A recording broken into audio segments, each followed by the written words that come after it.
গল্পের শুরুতেই আমরা একটা বিল্ডিং দেখতে পাই, যেখানে কেউ একজন কিছু মানুষকে মেরে সেই বিল্ডিংটাকে আগুন ধরিয়ে সেখান থেকে চলে গিয়েছে। তবে ওর বিল্ডিং এর লিফটের ভেতরেই আহান নামের একটা ছেলে ছিল, যে তার বাবা মায়ের সাথে ওখানে তখন আটকে যায়। ঠিক এমন সময় আমরা তখন দেখতে পাই ইউন নামের একজন ছেলেকে, যে কিনা সবাইকে বিল্ডিং থেকে নিরাপদে সরিয়ে নেওয়ার জন্য সাহায্য করছিল।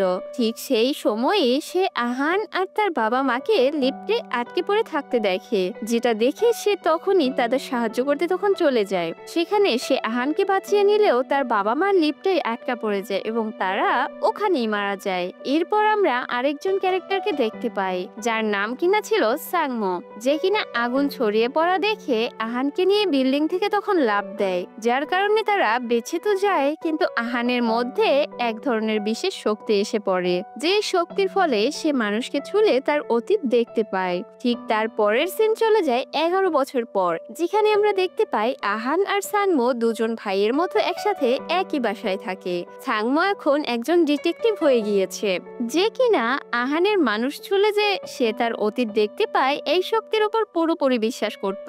এরপরে আমাদের একটা হসপিটালের সিন দেখানো হয়, যেখানে কিনা আগুন লাগার কারণে তখন অনেকেই মারা যায়। ঠিক তখনই আমরা জিসু নামের একটি সুন্দরী মেয়েকে দেখি, যেও কিনা একজন ডিটেকটিভ এবং সেও আহানের এই শক্তির উপর পুরো ভরসা করত।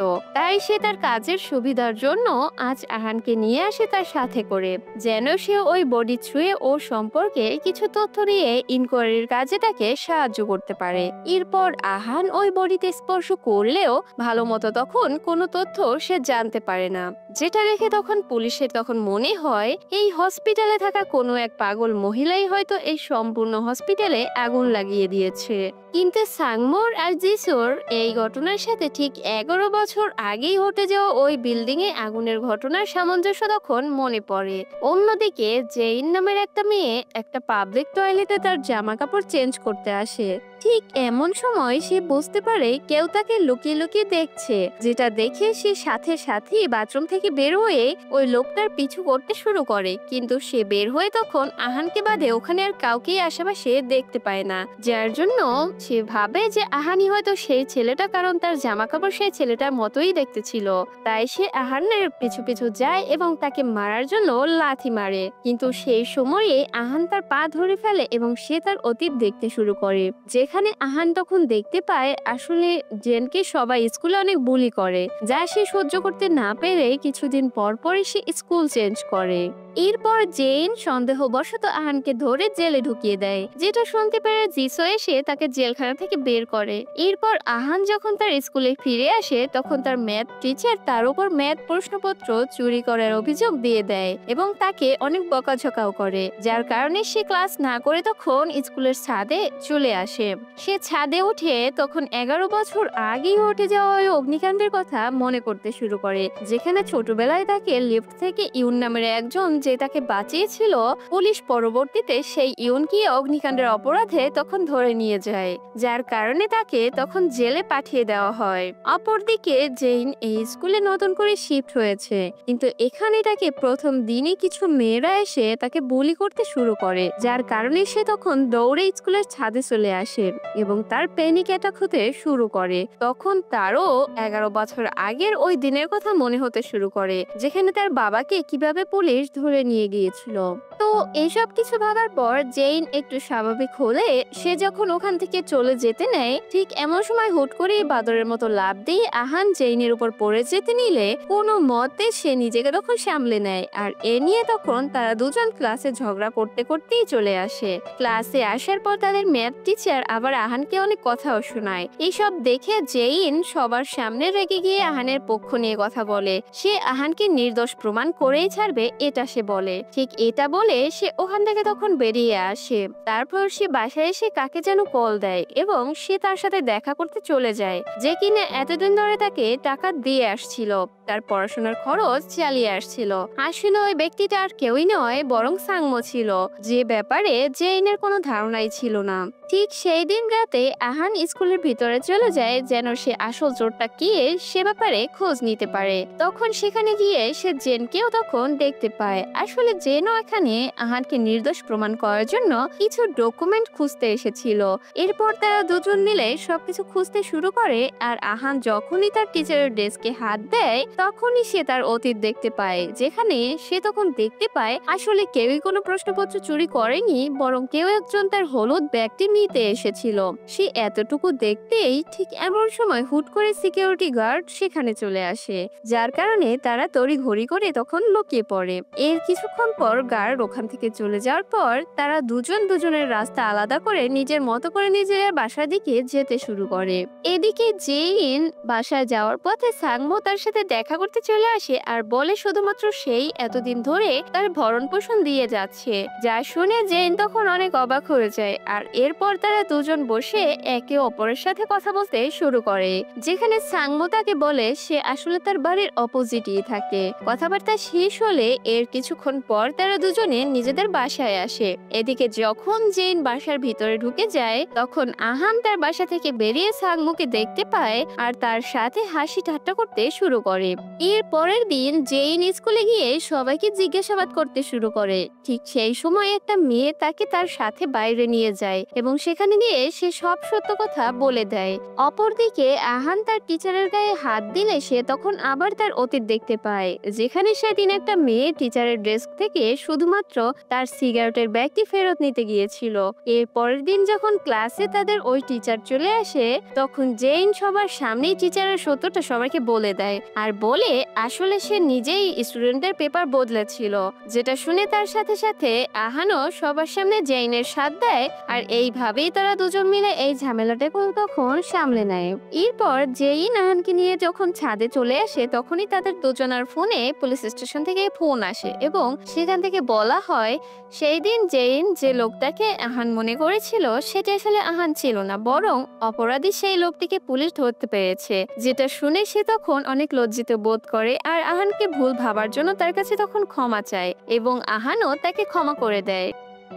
এরপর রাতের বেলা জেইন যখন তার বাসার ছাদে আসে ঠিক সেই সময়ও অপর পাশের ছাদে সাংমো আর আহান চলে আসে, যেখানে তাদের দেখে জেইন তখন লুকিয়ে পড়ে, যেখানে সাংমো আহানের সাথে তার পাওয়ারের ব্যাপার নিয়ে তখন কথা বলছিল, যা সব লুকিয়ে লুকিয়ে জেইন তখন শুনে ফেলে। এরপর সাংমো ছাদ থেকে চলে গেলে যখন জেইনও লুকিয়ে ভেতরে চলে যেতে নেয় ঠিক সেই সময়ই আহান তাকে দেখে ফেলে, যার কারণে তাকে আহানের সামনে চলেই আসতে হয়। ঠিক সেই সময় জেইনের আন্টি রুম থেকে বের হয়ে এসে তাকে অনেক বকাঝকা করতে থাকে আর তাকে ঘরের ভেতরে তখন নিয়ে যায়। এর পরের দিন থেকে হঠাৎ করে জেইন আহানকে ইগনোর করতে শুরু করে। তার স্কুল শেষ হলে সে একটা গ্রোসারি শপে পার্ট টাইম কাজ করার জন্য চলে আসে।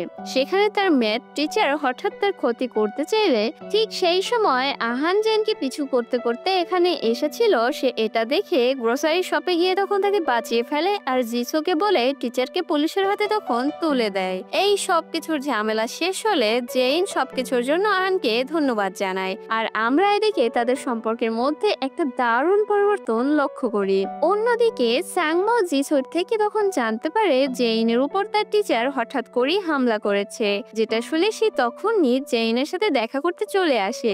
অপরদিকে যেহেতু এটা টিচারের প্রথম ক্রাইম ছিল তাই পুলিশ স্টেশন থেকে টিচারকে ওয়ার্নিং দিয়ে তখন ছেড়ে দেওয়া হয়, যার কারণে এখন জিসো খুব চিন্তিত হয়ে পড়ে জেইনকে নিয়ে। তাই এবার সে আহানকে ফোন দিয়ে জেইনের পার্সোনাল বডিগার্ড হতে বলে। ঠিক এটা বলেই আহানকে কিছু বলতে না দিয়ে সে ফোনটি তখন রেখে দেয়।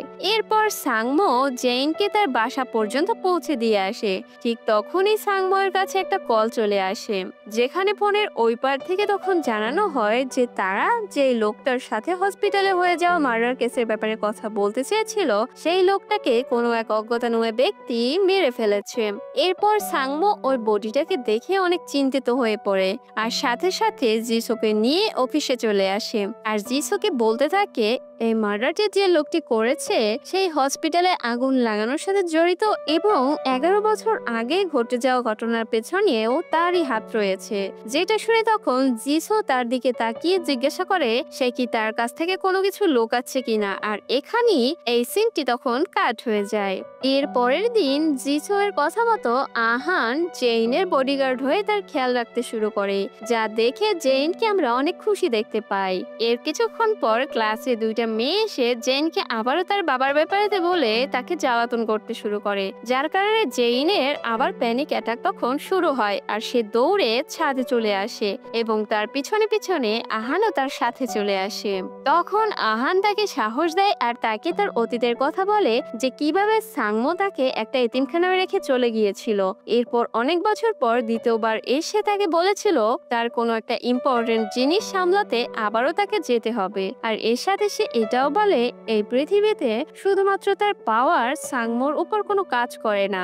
এসব শোনার পর জেইন আহানকে তার বাবার ব্যাপারে বলতে শুরু করে এবং ধীরে ধীরে সে কমফোর্ট ফিল করে এবং প্যানিক অ্যাটাক থেকে বেরিয়ে আসে। কিন্তু পরের দিন তাদের ম্যাথ টিচার দেয়ালে লিখে দেয় যে জেইনের বাবা একজন খুনি। অন্যদিকে আহানের স্কুলে আসতে অনেকটা দেরি হয়ে গিয়েছিল, যার কারণে সে এসেই তখন জেইনকে খুঁজতে শুরু করে, কিন্তু কোথাও সে জেইনকে আর দেখতে পায় না। সে আসার আগে জেইন কোথাও একটা চলে গিয়েছিল, যার কারণে আহান তখন তার পাওয়ার ব্যবহার করে জেইনকে খুঁজতে শুরু করে এবং সে খুঁজতে খুঁজতে তার ঘর অবধি তখন পৌঁছে যায়, যেখানে জেইন তার জন্য একটা মেসেজ রেখে গিয়েছিল, যেখানে লেখা ছিল সময় আসলে সে নিজেই আহানকে খুঁজে নিবে। এরপর এভাবে 2 বছর কেটে যায়। একদিন যখন আহান ল ইনফোর্সের এক্সাম দিতে আসে, সেখানে সে শেষমেশ জেইনের দেখা পেয়ে যায়। জেইন এখন একজন পুলিশ অফিসার হয়ে গিয়েছিল। কিছুক্ষণ পর এক্সাম শেষ হলে সে তাকে নিয়ে বাইরে চলে আসে আর তারা দুজন মিলে অনেক কথাও বলে, এমনকি অনেক গল্পও করে। কথা বলে শেষ হলে আহান তাকে কথা দেয় সে তার সাথে আবার দেখা করবে। ঠিক এই বলে সে তখন ওখান থেকে চলে যায়। এর পরের দিন আহান জেইনের সাথে দেখা করার জন্য তার পুলিশ স্টেশনে পৌঁছে যায়, যেখানে তারা হঠাৎ করেই একটা বাচ্চার খুনির ব্যাপারে তখন জানতে পারে। যেটা জানতে পেরে সেও বাচ্চাটাকে খোঁজার জন্য জেইনের সাথে তখন বেরিয়ে পড়ে এবং একটু পরে তারা সেই বাচ্চাটিকে তো ঠিকই পায়, কিন্তু তার সাথে একটা সুটকেসও পায়, যে সুটকেসের মধ্যে কিনা একটা ডেড বডি ছিল। যেটা দেখে জেইন সাথে সাথে তার পুরো টিমকে সেখানে ডেকে নেয়, যেখানে জিসো এখানে তখন পৌঁছে যায় এবং এসেই ইনভেস্টিগেশন করতে শুরু করে। অন্যদিকে সাংমো জিসুয়ের থেকে তখন জানতে পেরেছিল জেইনের ফিরে আসার কথা, তাই সে জেইনের সাথে দেখা করার জন্য তার পুলিশ স্টেশনের বাইরে অপেক্ষা করতে শুরু করে। অপরদিকে জেইন আর আহান যখন দুজনে একসাথে কথা বলতে বলতে হেঁটে আসছিল, তখন সেখানে হঠাৎ করেই তাদের সাথে সাংমোর দেখা হয়ে যায়, যেখান থেকে আহান তখন জানতে পারে কিভাবে সাংমো এতদিন জেইনকে টাকা দিয়ে আসছিল। এরপর তারা তিনজন মিলে একসাথে বসে কথা বলে এবং তাদের কথা শেষ হলে আহান আর সাংমো একসাথে বাড়ি ফিরে আসে।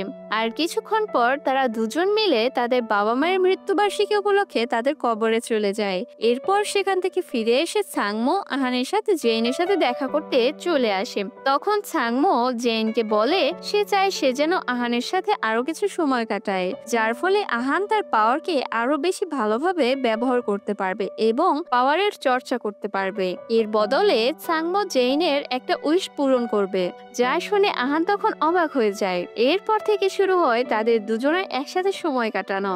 একদিন রাতে আহান যখন বাসায় ফিরে আসে, তখন সাংমোকে কোথাও একটা যাওয়ার জন্য খুব তাড়াহুড়ো করে বের হতে দেখা যায়, যা দেখে সে তার গাড়ি নিয়ে সাংমোর পিছু নেয় এবং সে একটা ট্রাককে তখন দেখতে পায়, যেই ট্রাকটা কিনা তখন সাংমোর পিছু করছিল। এরপর ট্রাকটা যখন বুঝতে পারে আহান তার পিছন নিয়েছে, তখন সেই ট্রাকের ড্রাইভার আরো জোরে ট্রাকটা চালাতে শুরু করে, যেটা দেখে আহান তখন ট্রাকটার পিছু করতে শুরু করে। আর এই ব্যাপারে সে সাংমোকেও তখন ফোন করে জানিয়ে দেয়। সেই ট্রাকের ড্রাইভার আহানকে খালি একটা জায়গায় নিয়ে আসে। এরপর যখন আহান তার গাড়ি থেকে নেমে সেই ট্রাকের সামনে যায়, তখন সে সেখানে কাউকে খুঁজে পায় না, কিন্তু হঠাৎ করেই ট্রাক ড্রাইভার পিছন থেকে এসে তার পেটে ছুরি ঢুকিয়ে দেয়। ট্রাক ড্রাইভার মাস্ক পরে থাকার কারণে সে তাকে চিনতে না পারলেও আহান তখন ছুঁয়ে জানতে পারে যে এই ট্রাক ড্রাইভারটি অনেকদিন ধরেই মূলত সাংমোর পিছু করছিল।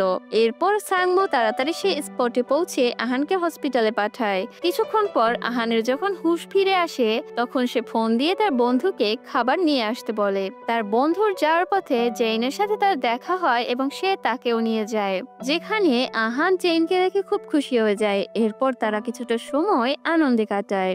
জেইন যখন সেখান থেকে চলে গিয়েছিল, বাস স্টপে অপেক্ষা করছিল সে, তখন যাওয়ার পথে সাংমো জেইনকে দেখে তার সাথে তাকে নিয়ে যায়। সে বাসায় গিয়ে জেইনকে একটা ডায়েরি পড়তে দেয়, যার মাধ্যমে সে আহানের পাওয়ার বাড়ানোর জন্য সাহায্য করতে পারবে। এদিকে আহান যখন হসপিটাল থেকে রিলিজ পায়, তখন সে জেইনের সাথে দেখা করতে চলে আসে, যেটা দেখে জেইন সেদিন থেকে আহানের পাওয়ার বাড়ানোর জন্য ট্রেনিং করানো শুরু করে, যার কারণে সে তাকে অনেক রকমের অনেক বই পড়তে দেয়, যার মাধ্যমে আস্তে আস্তে আহান তার নিজের পাওয়ারের উপর কন্ট্রোল আনা শিখে যায়। এরপর জিচো একদিন তাকে একটা ডেড বডির ব্যাপারে জানার জন্য তাকে নিয়ে যায়, যেখানে জেইনও তাদের সাথে যায় এবং সে আহানকে সাহায্য করে, যার ফলে আহানের পাওয়ার প্রথমবারের মতো কোনো ডেড বডিতে ঠিকঠাক মতো কাজ করে এবং তার সম্পর্কে তথ্য দিতে পারে। এদিকে ডেড বডির ব্যাপারে জানতে পেরে জিচোর অনেক সাহায্য হয়। এরপর আহান আর জেইন যখন দুজন একসাথে বাড়ি ফেরার জন্য রওনা দেয়, ঠিক সেই সময় জেইনের আন্টি তাকে ফোন দিয়ে জানায় যে তার বাবা জেলের মধ্যে আত্মহত্যা করার চেষ্টা করেছে, যেটা শুনে আহান তাকে নিয়ে হসপিটালে পৌঁছে যায়, যেখানে জেইন তার বাবার পাশে বসে অনেকক্ষণ কান্নাকাটি করে। আহান সেখানে জেইনের সাথে কিছুটা সময় থেকে যায় এবং সে চেষ্টা করে জেইনের মনটা ভালো করার জন্য। এরপর অনেকটা সময় কাটানোর পর সে বাসায় ফিরে আসে। সে বাসায় গেলে বুঝতে পারে তার আগে তার বাসায় ট্রাক ড্রাইভারটি এসেছিল। এরপর সেখানে সাংমো তখন পৌঁছে যায়। তারা দুজন মিলে সেই ট্রাকওয়ালার ব্যাপারে কথা বলতে শুরু করে, আর এখান থেকে আমরা তাদের কথায় তখন বুঝতে পারি সাংমো আগে থেকেই এই ট্রাকওয়ালাকে চেনে এবং সে কোনো না কোনো একটা কারণে তাকে খুবই ঘৃণা করে। আর এখানে এই সিনটি তখন কাট হয়ে যায়। এর পরের দিন যখন আহান জেইনের দেয়া বইগুলো লাইব্রেরিতে পড়ছিল, ঠিক সেই সময় জেইন একটা কোম্পানির ব্যাপারে তখন জানতে পারে, যেখান থেকে তারা মডারেটরের ব্যাপারে কিছু খোঁজ খবর নিতে পারবে। তাই তারা দুজন মিলে সেই সব কোম্পানিতে তখন চলে যায় এবং তারা যখন সেটার ভেতরে ঢুকে যায়, ঠিক সেই সময় একটা এমপ্লয়ি তাদের উপর সন্দেহ করে বসে, যার কারণে তখন তারা দুজন সেখানে থাকা মানুষগুলোর সাথে মারপিট করা শুরু করে। আর এতক্ষণে সাংমো আর জিচো তাদের দলবল নিয়ে চলে এসেছিল। এরপর আহান জেইনকে নিয়ে ছাদে চলে আসে এবং তাদের মধ্যে গভীর কথাবার্তা হতে থাকে। সেই সময়ই জেইন আহানকে বলে তাকে ছুঁয়ে তার অতীত দেখে দিতে। আহান তার কথা শুনে তখন শকড হয়ে যায়, কিন্তু পরে সে তার কাছে গিয়ে হঠাৎ করে কিস করে বসে, কিন্তু সাথে সাথে জেইন তাকে দূরে সরিয়ে দেয়। তখন আহান তাকে মজা নেওয়ার জন্য মিথ্যে কথা বলে। এরপর তারা দুজন মজা করতে করতে তখন নিচে চলে আসে। তখন তাদের সাথে জিসোর দেখা হয়ে যায়, যে কিনা তাদের দুজনকে নিয়ে রাতের ডিনারে চলে যায়। এদিকে জেসু তখন খেয়াল করে জেইনের কারণে আহানের মধ্যে অনেক ভালো পরিবর্তন এসেছে, যার কারণে সে মনে মনে এই ব্যাপারটা নিয়ে খুব খুশি হয়। রাতের ডিনার শেষ হলে আহান জেইনকে তার ঘর পর্যন্ত পৌঁছে দিয়ে সে নিজেও তার বাসায় চলে যায়। এর পরের দিন জেইন আহানের বাসায় চলে যায় তাকে ট্রেনিং দেওয়ার জন্য। সে তাকে সাংমোর কিছু জিনিস দেয়, কারণ সাংমো তাকে বলেছিল যেদিন আহান তাকে রিড করতে পারবে সেদিন আহান তার পাওয়ার ব্যবহারে সার্থক হবে। তাই জেইন আহানকে সাংমোর একটা ডায়েরি পড়তে দেয় আর তাকে এই ডায়েরির প্রত্যেকটা ওয়ার্ড পড়ার জন্য বলে। অপরদিকে সাংমো ওই ট্রাক ড্রাইভারের লুকানো জায়গায় পৌঁছে গিয়েছিল, যেখানে সে তাকে না পেলেও তার একটা ফোন সে পায়, যেই ফোনের ভেতরে সে জেইনের অনেক ছবি দেখতে পায়। এদিকে জেইন যখন পুলিশ স্টেশনে পৌঁছায় তখন সে জানতে পারে পুলিশ স্টেশনের বাইরের সিসিটিভি ক্যামেরাটা নষ্ট হয়ে গিয়েছে। এরপরে সে স্টেশনের ভিতরে ঢুকলে একটা লোককে সে তখন দেখতে পায়, যে কিনা আর কেউই নয় বরং ওই ট্রাক ড্রাইভারটা ছিল। অপরদিকে আহান সাংমোর ডিকশনারিটি পড়ে একটা মেমোরি দেখে, যে ছোটবেলায় কিভাবে তার মা তাকে ডিকশনারি শব্দগুলো পড়াচ্ছিল, যা দেখে সে খুশি মনে তখন জেইনের কাছে চলে আসে, যেখানে কিনা ট্রাক ড্রাইভার তাকে দেখে পুলিশ স্টেশন থেকে তাড়াতাড়ি চলে যায়। এরপর তারা দুজন মিলে একটা পার্কে চলে যায়, আর পার্কে গিয়ে তারা দুজন নিজেদের মধ্যে অনেক কথা বলে। ঠিক সেই সময় আহান জেইনের হাতটা ধরার জন্য হাতটা বাড়ায়, কিন্তু নিজেকে সে আবার কোনো মতে সামলে নেয়। তবে হঠাৎ করে জেইন তার হাতে তখন হাত রাখে, আর আহান তার সব মেমোরি তখন দেখে নেয়। আর এখান থেকে সে তখন বুঝতে পারে আসলে তারা দুজন দুজনকে খুব পছন্দ করে। ঠিক সেই মুহূর্তে সে জেইনকে কিস করে সারা জীবন তার পাশে থাকার ওয়াদা করে। এরপর আহান যখন বাসায় আসে, যেখানে সে সাংমোকে তখন দেখতে পায়, তখন সে সাংমোকে উদ্দেশ্য করে বলে সে জানতে পেরেছে আসলে তার তার একটা অসুখ রয়েছে। আর এখানে আমরা তখন বুঝতে পারি সাংমোর আসলে আগে থেকে একটা রোগ রয়েছে, যেই কারণে সে কোনো ধরনের ইমোশন ফিল করতে পারে না, যার কারণে আসলে আহান নিজেকে বুঝতে পারতো না। এইসব শুনে সাংমো তখন অনেক খুশি হয়ে যায়, কারণ সে এখন বুঝতে পেরেছে আহান বড় হয়ে গিয়েছে। এর পরের দিন আহান জেইনের সাথে ডেটে চলে যায় এবং সে তাকে একটা উপহার দেয়, যে উপহারটা জেইনকে তার বাবার কথা তখন মনে করিয়ে দেয়, যার কারণে তার চোখ দিয়ে পানি পড়তে থাকে। আর সেই পানি মোছার জন্য আহান এগিয়ে গিয়ে তাকে স্পর্শ করলে সে তখন বুঝতে পারে জেইনের বাবা আর কেউই নয়, বরং 11 বছর আগে সেই অ্যাপার্টমেন্টে আগুন লাগানো ব্যক্তিটি, যার কারণে সে তখন অনেক রেগে যায় এবং রেগে সেখানে জেইনকে রেখে একা চলে আসে। আর এইদিকে জিসো ইনভেস্টিগেশন করে হঠাৎ জানতে পারে সাংমোর মা সেদিন মারা যায়নি, বরং সে এখনো জীবিত রয়েছে, যে ব্যাপারটি এতদিন ধরে সে লুকিয়ে আসছিল। তখন জিসো এবার সাথে সাথে জেইনকে ফোন দিয়ে এ ব্যাপারে বলে দেয়। অপরদিকে জেইন সাথে সাথে আহানকে খোঁজার উদ্দেশ্যে বের হলে হঠাৎ রাস্তায় তাকে সেই ট্রাকওয়ালা ব্যক্তিটি কিডন্যাপ করে ফেলে। এদিকে জিসোর ফোন দিয়ে আহানকেও এ ব্যাপারে বলে। তখন আহান সাংমোর একটা বই টাচ করার ফলে সে তখন দেখতে পায় অনেকদিন ধরেই সেই ব্যক্তিটি জেইনকে ফলো করছিল, যেটা দেখে তখন সে অনেক চিন্তায় পড়ে যায় এবং সে তার পাওয়ার ব্যবহার করে কোনো রকমে সময় মতো জেইনকে পানিতে ডোবা থেকে তখন বাঁচিয়ে নেয় এবং সে তাকে হসপিটালে ভর্তি করায়। কিছুক্ষণ পর হসপিটালে যখন জেইনের জ্ঞান ফিরে আসে, তখন সে তার পাশে আহানকে শুয়ে থাকতে দেখে এবং তারা দুজন দুজনের সাথে কথা বলতে থাকে। এরপর সেখানে জিসো এসে তাদের জানায় সাংমো হঠাৎ করে উধাও হয়ে গিয়েছে, তাই তারা সিদ্ধান্ত নিয়েছে তারা হসপিটাল থেকে বের হলে তারা সাংমোর ব্যাপারে আরো ভালো করে ইনভেস্টিগেশন করবে। এটা বলে জিসো সেখান থেকে চলে গেলে তারা দুজন নিজেদের মধ্যে অনেক কথা বলে আর তারা নিজেদের মনের কথা সবকিছু শেয়ার করে। এর সাথে তারা দুজন সেখানে খুব দারুণ একটা কিসও করে। এর পরের দিন যখন জেইন হসপিটাল থেকে রিলিজ পায়, ঠিক তখনই তারা ইনভেস্টিগেশন করা শুরু করে। আর এরপর তারা একটা ফ্যাক্টরিতে পৌঁছে যায়, যেখানে তারা একটা তখন ভয়ানক সত্য জানতে পারে। তারা জানতে পারে সেই ট্রাক ড্রাইভার আর কেউই নয়, বরং সাংমোর বাবা কাং ছিল, যে কিনা তার মাকে প্রচন্ড ভালোবাসতো। তাই সে একদিন তার মাকে কিডন্যাপ করে বন্দি করে রাখে, যেখানে তার মা প্রেগনেন্ট হয় এবং সাংমোর জন্ম দেয়। সাংমো সেখানে 9 বছর পর্যন্ত বড় হয়। হঠাৎ একদিন তারা সুযোগ পেয়ে ওখান থেকে তখন বেরিয়ে আসে। এইসব জানতে পেরে জেইন আর আহান খুব ইমোশনাল হয়ে পড়ে। এরপর তারা এ নিয়ে আরো ইনভেস্টিগেশন করলে তারা একটা স্টেশনে এসে তখন পৌঁছায়, যেখানে কিনা তারা কাঙের কিছু জিনিসপত্র পায়। ঠিক তখনই তাদের সামনে দিয়ে একটা মহিলা দৌড়ে যেতে থাকে, যে কিনা সাংমোর মা ছিল। তারা দুজন তাকে ধরে তাদের সাথে করে নিয়ে যায়। অপরদিকে সাংমো কাংকে খুঁজে তাকে মেরে ফেলতে চায়, কিন্তু সেই সময় জিসো এসে তাকে আটকানোর চেষ্টা করে। ঠিক তখনই সেই সময় কাং জিসোকে ছুরি মেরে সেখান থেকে দৌড়ে পালিয়ে যায়। সাংমো জিসোর জন্য অ্যাম্বুলেন্স কল করে সেখান থেকে কান্না করতে করতে চলে যায়। যখন জেইন এই ব্যাপারে জানতে পারে, তখন সে সাথে সাথে আহানকে কল দিয়ে জানায় সেটা, যেটা শুনে আহান সেই জায়গায় পৌঁছলে সে তখন কাংকে পালিয়ে যেতে দেখে এবং তার পিছনে ছুটে তাকে ধরে ফেলে এবং তাকে ইচ্ছে মতো পিটিয়ে পুলিশের হাতে দিয়ে দেয়। অপরদিকে হসপিটালে তখন জিসো মারা যায়, যার জন্য সবাই অনেক ভেঙে পড়ে এবং কান্নাকাটিও করে। ঠিক সেই সময় তারা খবর পায় যে পুলিশের গাড়ি থেকে কাং পালিয়ে গিয়েছে। অপরদিকে সাংমোর মাকে পুলিশ স্টেশনে জিজ্ঞাসাবাদের জন্য নিয়ে আসা হয়, কিন্তু তখনই সে এসে তার মাকে ছুটিয়ে নিয়ে যায়। এরপর যখন আহান সাংমোর হাতে স্পর্শ করে, তখন সে জানতে পারে সাংমো কাংকে নিয়ে একটা স্থানে বন্দি করে রেখেছে। আহান জেইনকে সাথে নিয়ে সেই জায়গায় পৌঁছে যায়, যেখানে তার অবস্থা খুবই বাজে ছিল। তখন আহান সাংমোকে খুঁজতে থাকে এবং একটা পর্যায়ে সে তার পুরনো অ্যাপার্টমেন্টে তাকে খুঁজে পায়, যেখানে তার বাবা মা মারা গিয়েছিল। সেখানে একটা দেওয়ালে আহান ভুল করে হাত দিয়ে দিলে সে অতীতের দৃশ্য তখন দেখতে থাকে। সেখানে সে এবার জানতে পারে 13 বছর আগে কাং সাংমোর মাকে খুঁজতে খুঁজতে এই অ্যাপার্টমেন্টে এসে পৌঁছেছিল তাকে মারার জন্য।